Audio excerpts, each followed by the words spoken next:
mengekspresikan cinta kasih Tuhan? Siapa? Kamu tak sambil mobil kamu.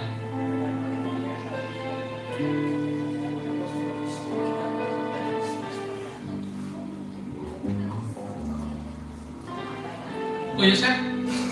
Ayo, Ko Yosef ini teman saya. Dulu, sewaktu saya masih SMP ya, bro. SMP apa saya SD? SMP ya. Ya, iya SMP ya. Ya, Ko Yosef ini teman sekolah dan teman main gitu loh. Dulu waktu masih SMP ya namanya cari cita-cita makanya dia. Ya bro ya, sepedaan dibelani wong telu ya. Wong telu tau apa sepedaan, bawa dari cewek. Ya. Dari cewek mana dari cewek? Ya loh.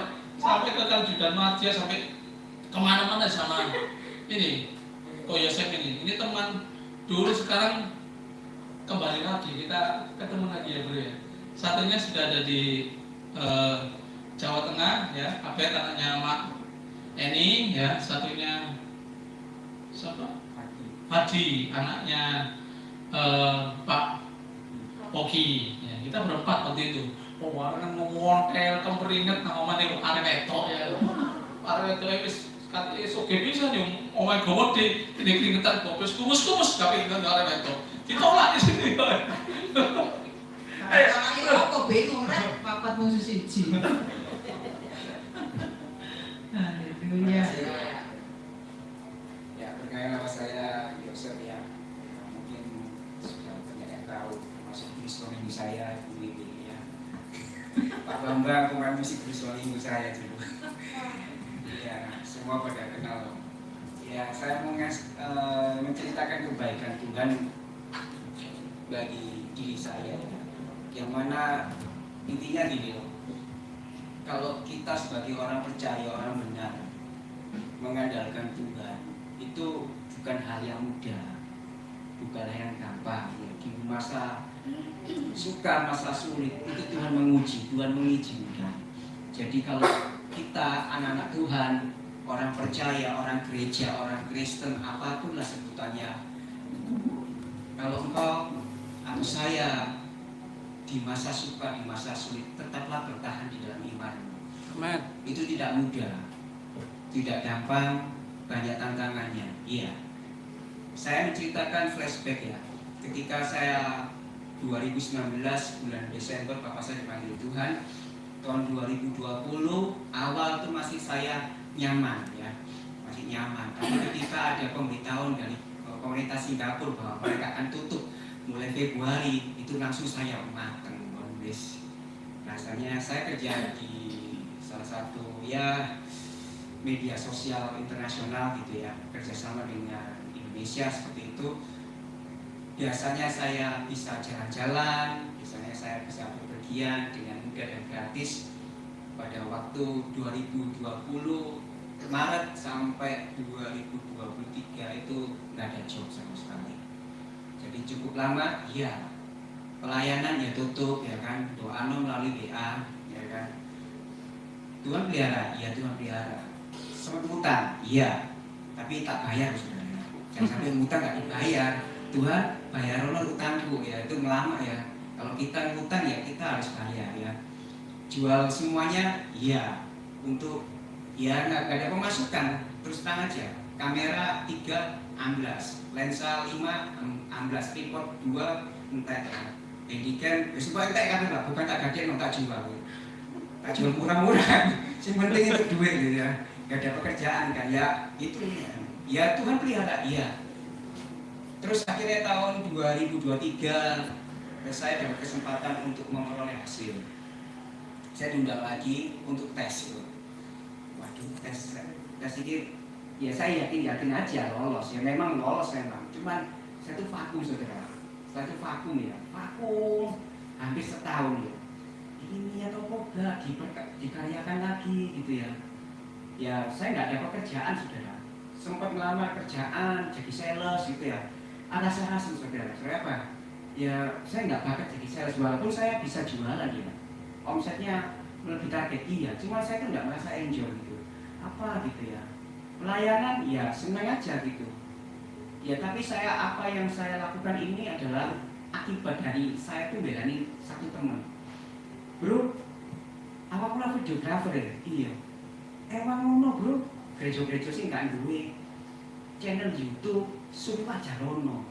Wih, ya, wih itu bukan berarti saya minta PK-nya, enggak. Cuma saya gini ya, ngajari ke opo, aku gak kenal di pendeta nih, ya kan terus terang aja, nggak tahu saya. Akhirnya saya dikenalkan satu persatu sampai dari omongan mulut saya ngajari Zoom, ngajari YouTube, ya kan. Akhirnya gereja-gereja yang dalam arti kata gaptek itu akhirnya punya kesempatan ya, punya YouTube sendiri, punya Zoom, sehingga mereka itu bisa kayak seperti ini. Nah, dulu nggak ada kan gereja kayak gini, nggak ada. Pada waktu COVID 2021 itu saya banyak banjir job, nggak dapat TK, sudah dapat nasi goreng pagi, iya dengan goreng ya kan, nasi kotak, ucapan terima kasih Tuhan memberkati ya, jangan ya Pak. Datang lagi ya, iya. Kalau bisa Pak jadi jemaat, ditawari kantor anggota jemaat itu sampai lebih dari 20 gereja saudara ya. Ditawari keanggotaan jadi jadi asisten gembala itu 3 gereja. Diangkat mau jadi pendeta itu 2 kali. Saya tahu semua. Kalau hanya butuh saya itu pinter di bidang ini, ya tapi jemaat lainnya sih akan jadi pendeta gitu. Ya memang alat dari saya gitu. Saya nggak minta bayaran enggak. Gitu. Tuhan, saya ingin gereja itu nggak ditipu. Kenapa? Terus terang aja ya, di masa sulit itu banyak majelis gereja, jemaat ya, juga nipu gerejanya. Ya contohnya beli kamera 30 juta pun, 30 juta itu merek Oppo. Mari itu lensanya Simos atau apa? 30 juta. Gereja itu belani loh, karena nggak tahu apa-apa dibelani ya, utang pinjol saudara. Ada 5 gereja belani pinjol di lensa kamera komplit semua supaya bisa streaming gitu. Ya saya bukannya nggak mau nolong, cuman saya ngomong nggak perlu seperti itu, pakai handphone aja sudah cukup. Dari apa yang saya tabur selama beberapa tahun rasanya mama saya terus kalau saya ini gereja mana gerejanya siap di duit terus bapak nama kata lapo kan terus gak ada apa-apa ya, sampai saya buatkan YouTube iya, ada yang sampai AdSense ya puji Tuhan. Sampai akhirnya tahun 2023 menjelang akhir ya, tepatnya November, saya dapat panggilan kembali untuk bisa bekerja di perusahaan internasional ini. Akhirnya saya sampai sekarang. Ya, jadi gini loh, kalau kita bisa berbuat baik, ojo kita perhitungan, ya kan. Tapi kalau kita nggak berbuat baik, dikatakan ya kita berdosa. Selagi kita masih ada kesempatan berbuat baik, tunjukkanlah kita dengan tulus gitu ya.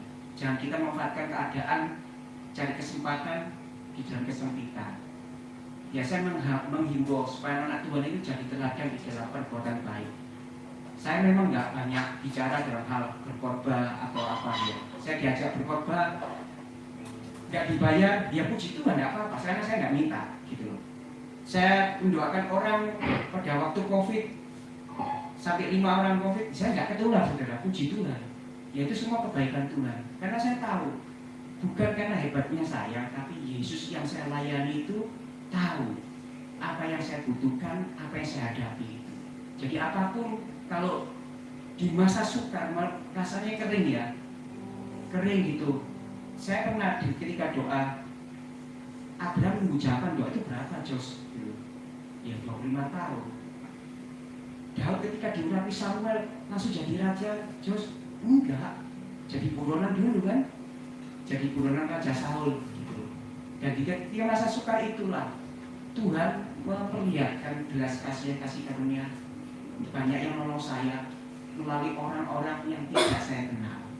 Ya, saya bisa punya kamera lagi, itu disponsori oleh perusahaan yang nggak pernah saya endorse. Ya. Saya bersyukur sekali. Saya nggak pernah kasih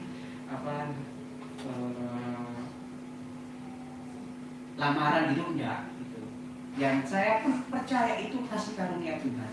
Jadi intinya saya saksikan, kalau kita benar-benar percaya Tuhan mampu memulihkan, jangan kita berusaha untuk memulihkan diri kita sendiri, tapi lihatlah bahwa kita tunggu pertolongan Tuhan itu pasti tepat pada waktunya kita dipulihkan dan kita jauh lebih baik. Kalau Ayub aja dibuat susah, diizinkan susah, tapi dipulihkan 2 kali lipatnya. Apalagi kita yang ada di zaman sekarang ini, kita lebih daripada adil. Amin. Itu saja yang bisa saya sampaikan. Ini bukan masalah berkat, tapi kalau kita bisa dipercaya sama orang, itu juga berkat, saudara ya. Kalau kita menjadi berkat bagi gereja-gereja yang tidak punya apa-apa, tapi kita melayani dengan senang hati, itu pun kita menjadi alat kemuliaan nama Tuhan. Itu saja yang bisa saya sampaikan. Sekian, terima kasih untuk Bapak Tito. Saya kembali. Puji Tuhan.